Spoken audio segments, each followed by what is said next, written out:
بسم اللہ الرحمن الرحیم۔ السلام علیکم۔ یزید کی عبرت ناک موت۔ حضرت سیدنا حسن بصری رضی اللہ تعالی عنہ سے مرسلہ مروی ہے کہ یعنی دنیا کی محبت ہر برائی کی جڑ ہے۔ یزید پلید کا دل چونکہ دنیائے ناپائیدار کی محبت سے سرشار تھا، اس لیے وہ شہرت و اقتدار کی ہوس میں گرفتار ہو گیا۔ اپنے انجام سے غافل ہو کر اس نے امام عالی مقام اور آپ کے رفقائے علیہم الرضوان کے خون ناحق سے اپنے ہاتھوں کو رنگ لیا۔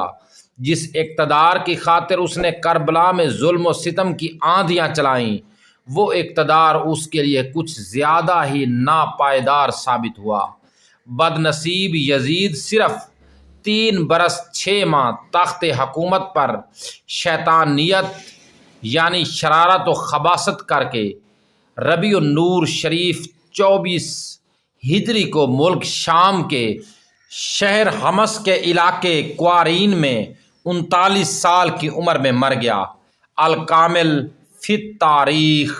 یزید پلید کی موت کا ایک سبب یہ بھی بتایا جاتا ہے کہ وہ ایک رومی النسل لڑکی کے عشق میں گرفتار ہو گیا تھا، مگر وہ لڑکی اندرونی طور پر اس سے نفرت کرتی تھی۔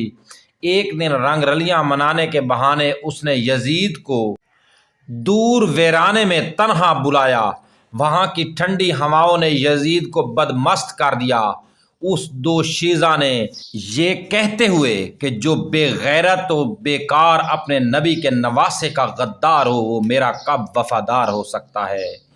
نجر آبدار کے بے در پہ وار کر کے چیر پھاڑ کر اس کو وہیں پھینک دیا۔ چند روز تک اس کی لاش چیل کووں کی دعوت میں رہی۔ بالآخر ڈھونڈتے ہوئے اس کے حواری وہاں پہنچے اور گڑھا کھود کر اس کی سڑی ہوئی لاش کو وہیں داب آئے۔